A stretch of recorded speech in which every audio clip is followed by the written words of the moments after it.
Welcome to Bad to Best, where I show you how to improve your filmmaking one mistake at a time. I've been making movies for years, but for a lot of that time I didn't have any real training, so I made a lot of mistakes. Hopefully, by showing you some of those mistakes in old movies that I've made, you'll be able to avoid making the same ones yourself. Today, we'll be continuing where we left off last time in No Pasarán with the Lincoln Brigade at the village of Murata.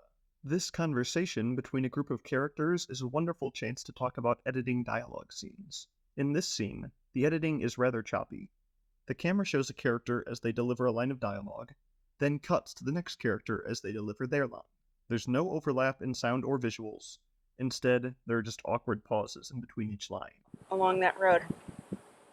They were scared of me, that's why.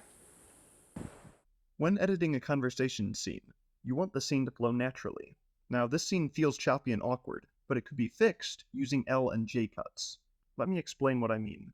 When you are editing the sound and picture of your film, you don't have to cut the audio and picture at the same points.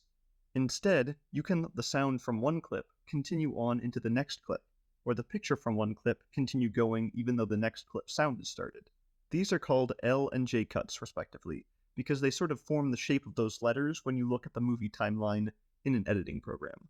These cuts can improve an edit in a lot of ways.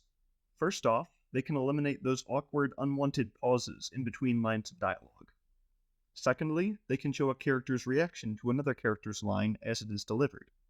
They can also let you connect a certain line or sound to something else by showing a shot of that thing while the line or sound plays.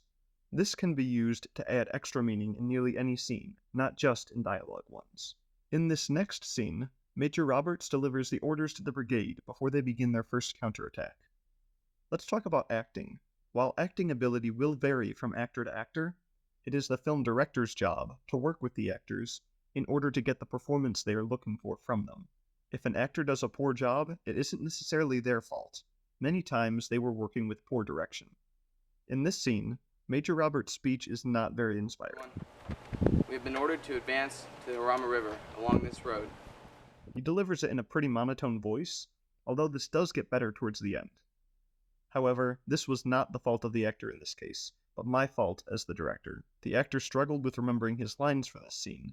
We have been ordered to advance to the Jarama River along this road. The rest of the British battalion, that's wrong. And I was so focused on getting a take where he said the words right that I didn't spend any time trying to get the performance I wanted from him. Because of this, while he says the lines from the script correctly, it doesn't feel very inspiring as a pre-battle speech.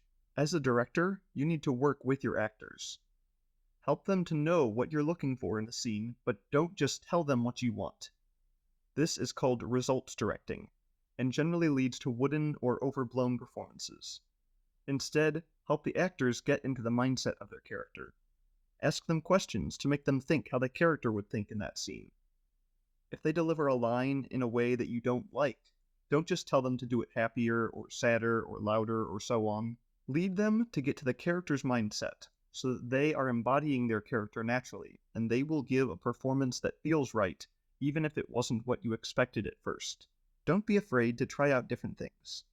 Sometimes an actor may come up with a way to do a scene that is better than you had come up with. This scene is also a good place to talk about screen direction again. As mentioned in a previous video, screen direction is important to make sure that the scene makes sense visually. During Major Roberts' speech, the camera breaks the 180-degree rule. He starts the scene facing straight towards the camera. Then in the next shot, he is looking right to left. In the next one, the camera has broken the 180-degree rule, so he is looking left to right. This makes it look like he is having a conversation with himself, which wasn't the intention.